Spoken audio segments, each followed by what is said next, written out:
This training is produced by Youth League officials in partnership with Marietta umpires and the Georgia High School Athletics Association. In this video, we're going to review the NFHS rules for lineups and substitutions and review some best practices for maintaining a lineup card. Towards the end of the video, we will also demonstrate the administration of a lineup card throughout a game, and you can print off a sample lineup card to attempt to follow along at home. So to get started, let's cover lineups in the plate meeting. The plate meeting is a pretty iconic part of any baseball game, but most people don't know how it is covered in the NFHS rules. While I won't cover how to run a plate meeting in this video, I do want to point out Rule 2, Section 10, Article 2 does provide a list of responsibilities for what it calls a pre-game conference involving the umpires and the head coaches. The main requirements are to exchange and check lineup cards, discuss ground rules, ask coaches if their players are properly equipped, and to cover good sporting behavior. Another point of emphasis for GHSA umpires is to ask who the game administrator is and confirm they have a lightning detector. When reviewing the lineup card at the plate meeting, you'll need to do the following. Record the game manager with the lightning detector, determine and confirm with the coach which of the 3 DH options the team is using, either no designated hitter, 10 starting players with a designated hitter, or the player DH. Also, you should confirm that all eligible substitutes are listed on the lineup card and check for obvious errors including duplicated numbers, players with the same name, the wrong number of starting players, or no pitcher listed. Next, let's practice with a sample lineup to experience the steps required of reviewing a lineup at the plate meeting. First, we should record the game manager who has the lightning detector at the top of the lineup card. Next, we should review the starting lineup and the DH option selected by the coach. This lineup has 10 players listed, so we should confirm with the coach he or she wants to use a traditional DH. After this, we should clarify who the DH is hitting for by denoting it on the lineup. An easy way to do this is by adding brackets between the player the DH is hitting for and the DH. Finally, we should confirm all substitutes are listed on the lineup. A common mistake is that the starters be listed among the subs. These players should be crossed off to start as they are already in the game. When the lineup card given to you includes the starters listed among the eligible substitutes, you should give the card back to the head coach and have them cross off the starters from the substitutes available list. We do not have any duplicated names on this lineup, and a pitcher is listed among the starters. We do have a numbering error as 2 28s are listed on the lineup, and we should clarify this error with the coach. After this, our lineup is ready to go.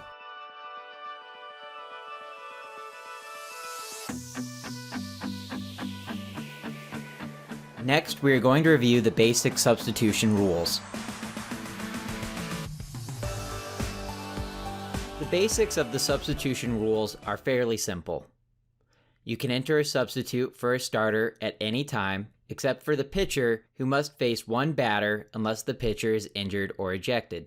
A starter who has come out of the game can re-enter the game one time. They must re-enter into his or her original spot in the batting order. Their defensive position does not matter. A starting player that has re-entered the game can be substituted for a second time by any eligible substitute. After being removed a second time, a starter may no longer re-enter the game, and a substitute that has entered the game and been removed may not re-enter the game in any capacity. As umpires, we do need to track courtesy runners during the game, and there are some basic points I want to review. At any time, the team at bat may use courtesy runners for the pitcher and or catcher. If the team bats around, the pitcher or catcher would still bat in their spot of the lineup. The same individual runner may not be a courtesy runner for both positions, pitcher and catcher, during the game. They may only be a courtesy runner for one position. Players who have participated in the game in any other capacity are ineligible to serve as courtesy runners, including players that have been removed from the game with no re-entry privileges. A player may not run as a courtesy runner and then be used as a substitute for another player in that half inning. Next, we're going to practice going through substitutions on a sample lineup covering the rules that we just reviewed. Our first substitution is going to be number 6 for number 31.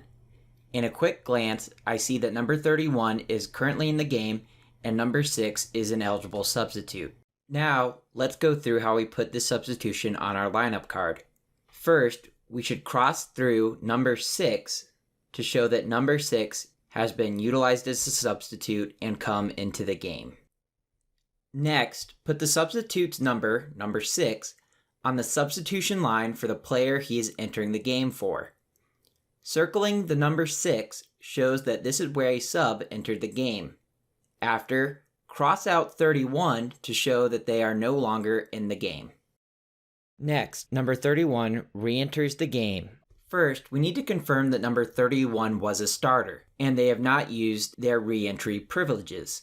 We know they have not because their number is not circled. A starter is dashed when they are originally removed from the game. When they re-enter, their number is circled. We also need to make sure a returning starter goes back into the place they started in the lineup. That would be for number 6. Now, to show the substitution, we need to cross out number 6 to show they are out of the game. Next, write 31 to show number 31 has returned as a starter. Then, circle 31 in the starting lineup to show this starter has used their re-entry privileges. Now, let's substitute number 10 for number 31. We see number 10 is listed as an available sub, so we cross through their listing as a sub and enter their number for 31. Because they are a sub entering, we will circle that number. Then, we cross through 31 in the starter and substitute columns to show they are now out of the game and cannot re-enter. Now, let's review tracking courtesy runners. 44 courtesy runner for the pitcher. First, I want to confirm the player number 44 is eligible to enter as a courtesy runner. I see that the player is an eligible sub and has not entered the game yet in any capacity. I will add a dot by their name to show they have now served as a pinch runner. Next, on the back of the lineup card, we add this table. On it, I can track important information such as courtesy runners for the pitcher, courtesy runners for the catcher, defensive conferences, and offensive conferences. Since number 44 is coming in to courtesy run for the pitcher, I add 44 in the CR1 column. This is important because number 44 will not be able to be a courtesy runner for the catcher, but could return as a courtesy runner for the pitcher. Now, number 9 courtesy runner for the catcher. Again, we start by confirming number 9 still has not participated and is an eligible sub. We see no dash through his name to signal he entered the game, and no dot by his name, so we know he has not been a courtesy runner either. Now, we flip over the lineup card and enter him as a courtesy runner for the catcher. While we're here, I briefly want to explain how we use the other columns on this table. For offensive conferences, we simply record the player number over the inning. In this example, the offensive conference was with batter number 9 in the second inning. Now let's try recording a defensive conference. In this video, I'm going to show you a visual way to track the details of a defensive conference.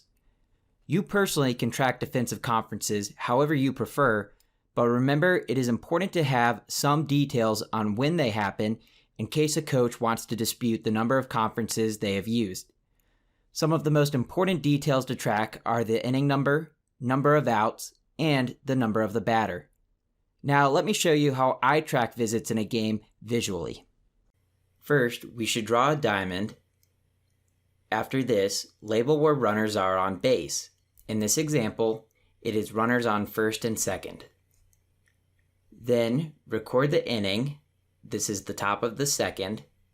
And record the number of outs, the number of the batter, and the score. So now let's try reading a visit while it is being recorded. First, in this example, we know there are runners on second and third.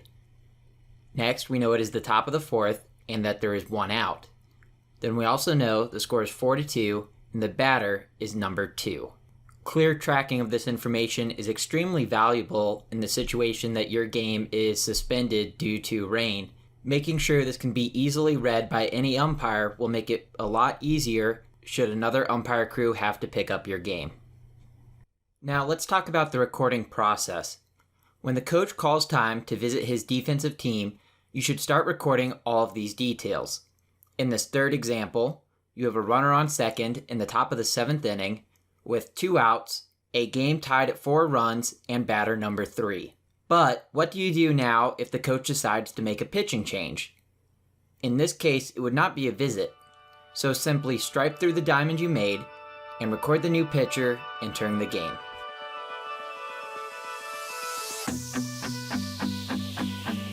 Next, we are going to review the rules around utilizing a designated hitter and the various DH options available for a team. There are 2 options a coach may select for utilizing the designated hitter.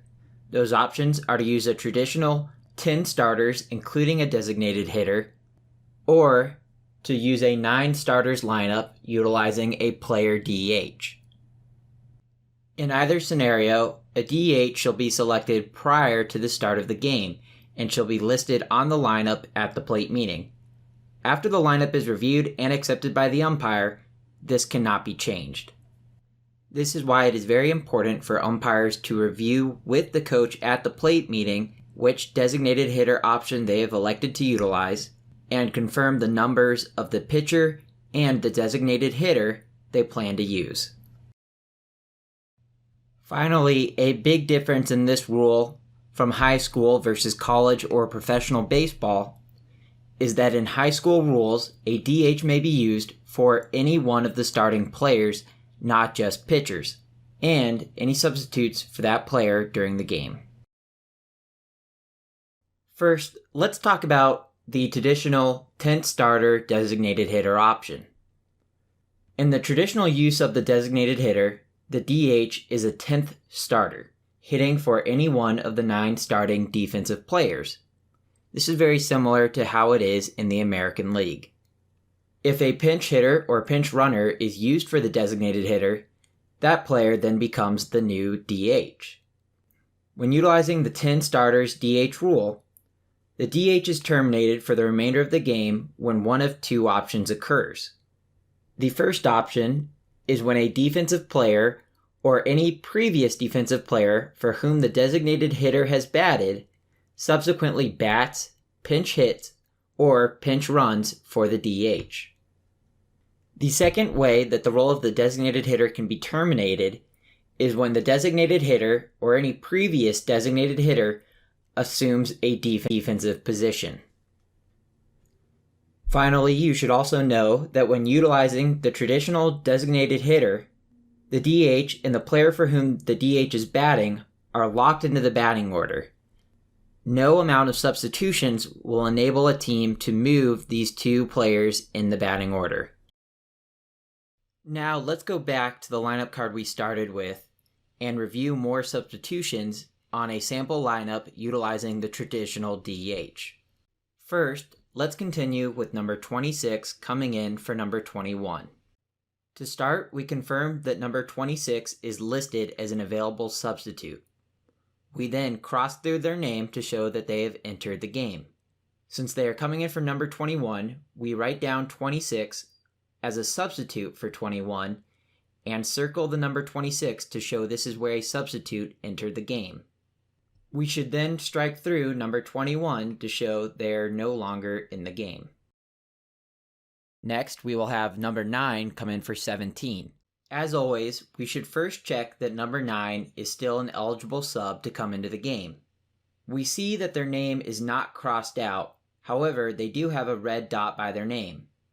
This means that they are available to come into the game, but we should also know that their status changes to that they cannot serve as a courtesy runner, and on the back of our lineup card, we should cross out their number, showing that they can no longer be a courtesy runner because they entered the game in a different capacity.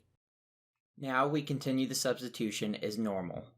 Again, we cross through the player being substituted in, number 9, and then list number 9 as the substitute for number 17. We then strike through number 17 to show that Ernie Johnson is no longer in the game, and circle number 9 to show this is where a substitute has entered the game. Note that this substitution is only offensive and does not affect John Fanning's position on defense. Next, we have number 37 coming in for 9 as a pinch runner. When number 37 enters the game on offense, this removes the designated hitter from the game. To show this, we should cross through the two positions listed on the lineup to show that they are being combined into one.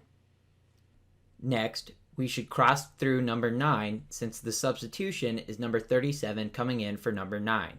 This removes number 9 from the game. Next, we should draw a straight line showing that these two positions have been combined at this point in the game, and then write in our substitute, number 37. Next, number 17 re-enters the game. Because number 17 is re-entering, we know that they will have to go back to their original place in the lineup. That means number 17 will have to enter for number 37. To show this, we will cross through number 37. Then we circle number 17 to show this is where they are re-entering the game. Again, we cross through number 37 and write in 17 as a starter returning to the game. Next, number 37 re-enters the game for number 17 as a pinch runner. To show this substitution, we first circle number 37 to show that they are a starter re-entering the game. Then we cross through number 17 to show that this starter that had re-entered the game is now going to exit the game and not be able to re-enter. Then, in the substitutes column, we cross through 17 showing they are out of the game and add back number 37. Next, the manager tries to substitute number 21 for 12 and 28 for 26. Remember that starters may return to the game, but they do have to return back to their original spot in the lineup. For this reason, number 21 cannot go back in for number 12 because they would have to return into their original spot in the lineup, which would be going back in for number 26. So if the team still wants to carry out a substitution, they would be allowed to re-enter 21 for 26 and to substitute number 28 for 12. Again, to show this substitution, circle number 21 to show that this starter is returning to the game. Then cross through 26 to show that this substitute is leaving the game and cannot return. Then write down 21 on the line to show that they are in. Finally, don't forget to show number 28 substituting in for number 12. Finally, let's have some courtesy runners come into the game. First, the coach tries to bring in 44 as a courtesy runner for the catcher. We see that 44 has not come into the game as a substitute, so they would still be eligible to be a courtesy runner. However, the dot denotes they've already been in the game as a courtesy runner. When we look on the back of our lineup card, we'll see that number 44 has already been a courtesy runner for the pitcher and thus cannot be used as a courtesy runner for the catcher. Next, the coach will try to bring in number 12 as a courtesy runner for the catcher. However, since number 12 has already been in the game, they are not allowed to courtesy run. Finally, the coach will try to bring in number 52 to courtesy run for the catcher, which they are allowed to do because 52 has not competed in the game in any capacity.